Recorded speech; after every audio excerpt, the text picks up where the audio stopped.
ओम श्री शिवाय नमस्तभ्यम दोस्तों। स्वागत है आपका अपने YouTube चैनल खाटू नरेश के भक्त में। दोस्तों, आज की इस वीडियो में हम जानेंगे कि माघ महीने की कृष्ण पक्ष की एकादशी कब है, ये कितने बजे से आरंभ होगी और कितने बजे तक रहेगी।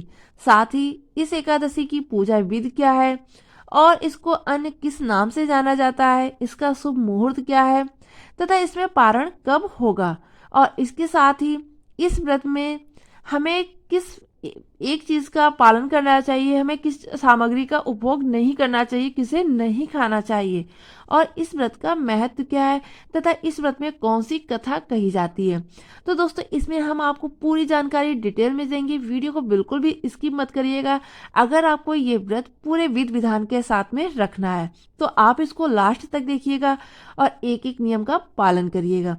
तो दोस्तों, चलिए शुरू करते हैं वीडियो को। और वीडियो शुरू करने के पहले अगर आप हमारे चैनल पर नए हैं तो चैनल को सब्सक्राइब कर लीजिएगा। साथ ही जो सब्सक्राइब वाली बेल बटन, सब्सक्राइब के सामने बेल बटन है ना, उसको प्रेस कर लीजिएगा, जिससे आगे जो आने वाले वीडियोस हैं उनकी नोटिफिकेशन आपको मिलती रहे और व्रत उपवास से संबंधित समस्त जानकारी आपको समय से प्राप्त होती रहे। दोस्तों, इस वीडियो में दी गई जानकारी अगर आपको पसंद आती है तो वीडियो को लाइक करिएगा।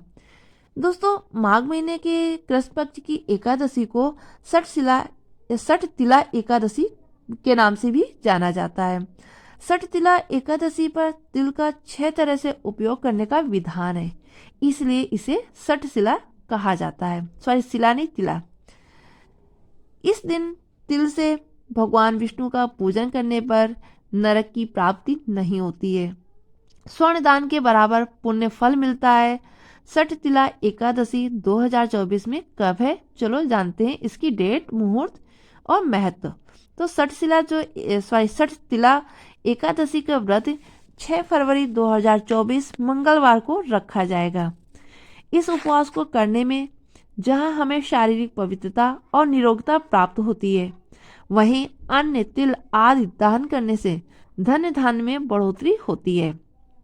सठ तिला एकादशी 2024 का जो मुहूर्त है, पंचांग के अनुसार माघ कृष्ण पक्ष की एकादशी 5 फरवरी 2024 को शाम 5:24 पर शुरू होगी और ये 6 फरवरी 2024 को शाम 4:07 पर समाप्त होगी। अगर हम बात करें इसके पूजा की मुहूर्त की, तो सुबह 9:51 से दोपहर 1:57 तक इसके पूजन का मुहूर्त है तथा इसके पारण का जो समय है वो है 7 फरवरी 2024 को सुबह 7:06 से सुबह 9:18 तक होगा। ठीक है। पारण तिथि के दिन द्वादशी समाप्त होने का समय दोपहर 2:02 पर है। अब हम बात कर लेते हैं इसके महत्व की। तो ये जो सठ तिला एकादशी के दिन तिल से स्नान, तिल का उपटन लगाना, तिल से हवन, तिल से तर्पण, तिल का भोजन और तिलों का दान करने पर स्वर्ग की प्राप्ति होती है।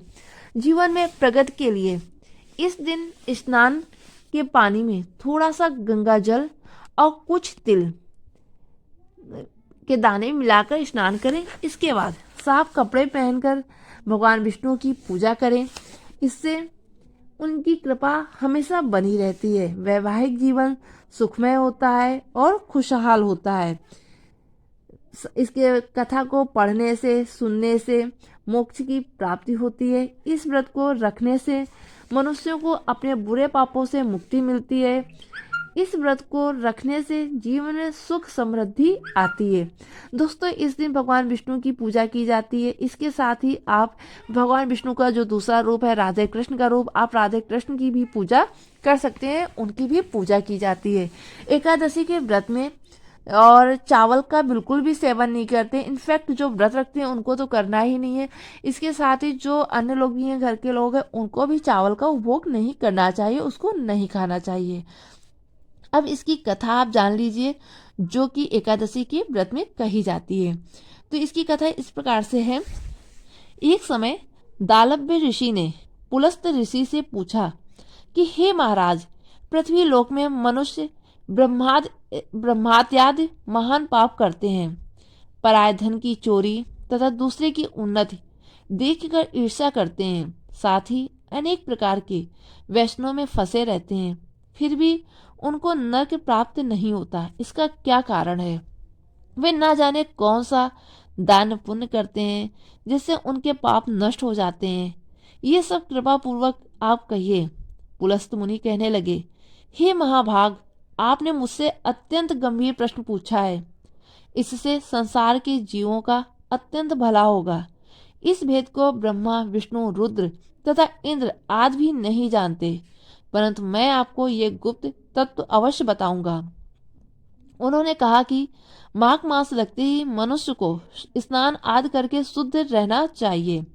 इंद्रियों को वश में कर काम, क्रोध, लोभ, मोह, अहंकार, ईर्ष्या तथा द्वेष आदि का त्याग कर भगवान का स्मरण करना चाहिए। पुष्य नक्षत्र में गोबर, कपास, तिल मिलाकर उनके कंडे बनाना चाहिए। उन कंडों से 108 बार हवन करना चाहिए। उस दिन मूल नक्षत्र हो और एकादशी तिथि हो तो अच्छे पुण्य देने वाले नियमों को ग्रहण करें।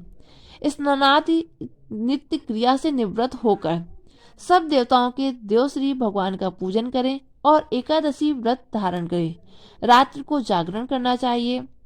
उसके दूसरे दिन धूप, दीप, नैवेद्य आदि से भगवान का पूजन करके खिचड़ी का भोग लगाएं। तत्पश्चात पेठा, नारियल, सीताफल या सुपारी का अर्घ देकर स्तुति करनी चाहिए। हे भगवान, आप दीनों को शरण देने वाले हैं। इस संसार सागर में फंसे हुओं का उद्धार करने वाले हैं। हे पुंडरीकाक्ष, हे विश्व भावन, हे सुब्राह्मण, हे पूर्वज, हे जगतपते, आप लक्ष्मी जी सहित इस तुच्छ अर्घ्य को ग्रहण करें।